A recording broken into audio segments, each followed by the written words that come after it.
Hi you guys, my name is James Diaz. Today I'm going to teach you how to play Blowing in the Wind by Bob Dylan. You're going to need a capo on the 7th fret, and I'm going to go ahead and go over all the chords, and then I will go over an easy way to play this song, and then I'll go over the proper way. There's a few bass notes and a little bit of picking to do.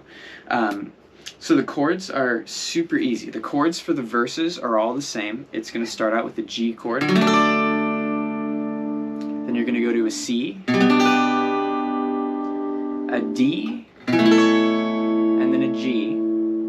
Then you're going to go back to a C, and then you're going to go back to a G. Then you're going to repeat all of that except for the very last chord. Instead of playing a G, you're going to play a D. So it's going to be a G to a C, a D to a G, a C to a D. And then for the very last line of all of the verses, you go back to the first line. So G, C, D, G, C, G. So it's how many roads must a man walk down before you call him a man? And how many seas must a white dove sail before she sleeps in the sand?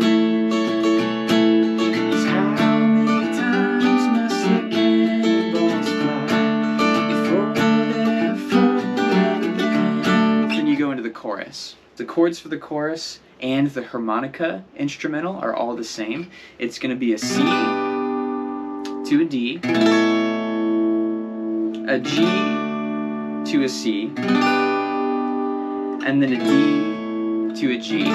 So it sounds like this. The answer, my friend, is blowing in the wind. The answer is blowing in the wind.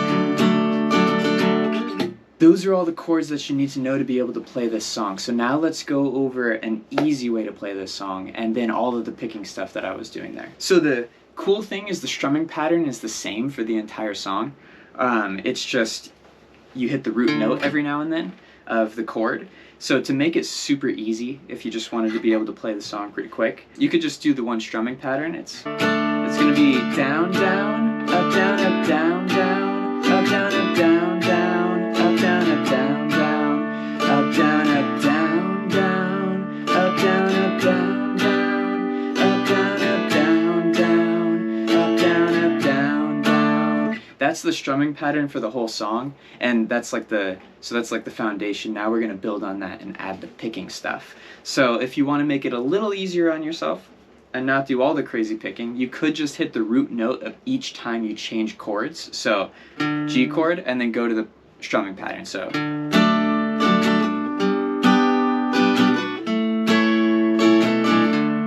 and you could just do that for the whole song. So G and then regular strumming pattern.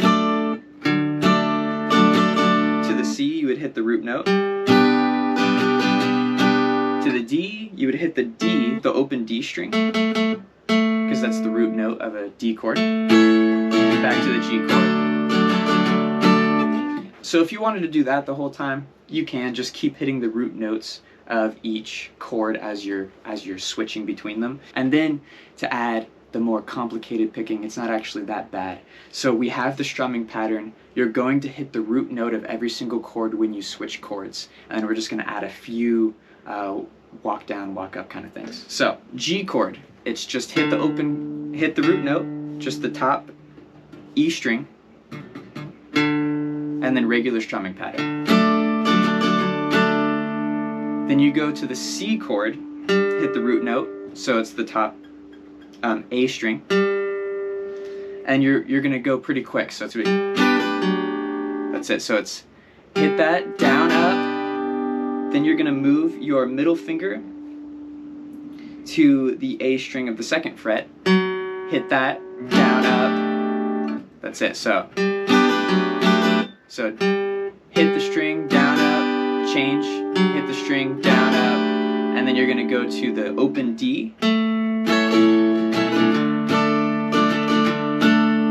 So it's how many roads must a man walk down before you call every time you hit the C chord, you're gonna do that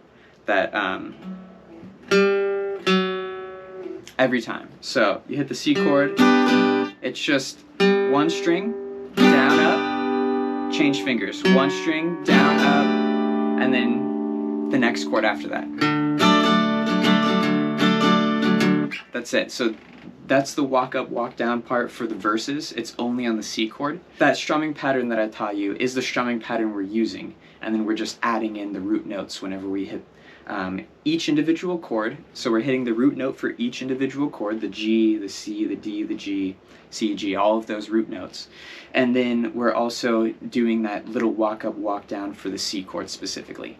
And then for the chorus. So the chorus, you're still hitting every single root note. So the answer, my friend, is blowing in the wind. The answer is blowing in the wind. Then we're just going to change a few things. So for the C chord, we're doing the same walk up, walk down thing that we were doing in the first verse. So the answer, my friend, is blowing in the wind. That's just hitting the root notes and playing the regular strumming pattern there. And then for the second line, the answer is blowing in the wind, we're going to do a little thing for the D chord here. So same walk up, walk down thing for the C chord. So the answer is blowing in the wind. So we're just adding another chord and hitting the root note of that chord between the D and the G for blowing in the wind. So it's you hit the open D string for the D chord, and then we're going to play a D over F sharp, and you're going to hit the top string. So that's it. So the answer is blowing in the wind. And you would play that same picking pattern for the harmonica part as well. So the chorus is the answer, my friend, is blowing in the wind. The answer is blowing in the wind. Then you would do the same thing for the harmonica part of the song. So that strumming pattern plays for the entire song. That's the easiest way to play the song, just the strumming pattern and the chords. Then you have, you can hit just the root note and just keep going with that same exact strumming pattern. So every time you change chords, hit the root note, continue the strumming pattern. So, and then you can go even further with the picking of the actual song.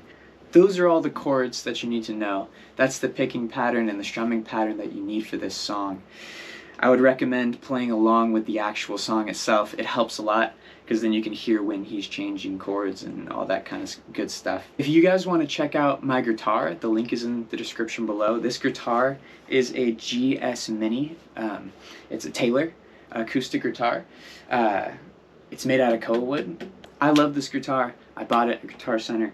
I just walked in, saw it, thought it was beautiful, played it, thought it sounded beautiful, and that was it. That's all I needed. So the cool thing about GS Minis is they are smaller than most guitars. So it's easier if you have smaller hands or pudgy fingers or something like that, it's easier to play.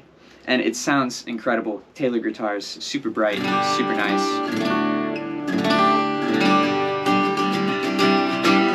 So if you want to check that out, the link is in the description below. I got all the picks that I use, capos, tuners, everything for recording music as well. The microphones that I use for covers and interfaces and Audio-Technica headphones, all that stuff. It's all down there. Thank you guys for watching this video. I hope that it helped you, and I will see you guys in another one.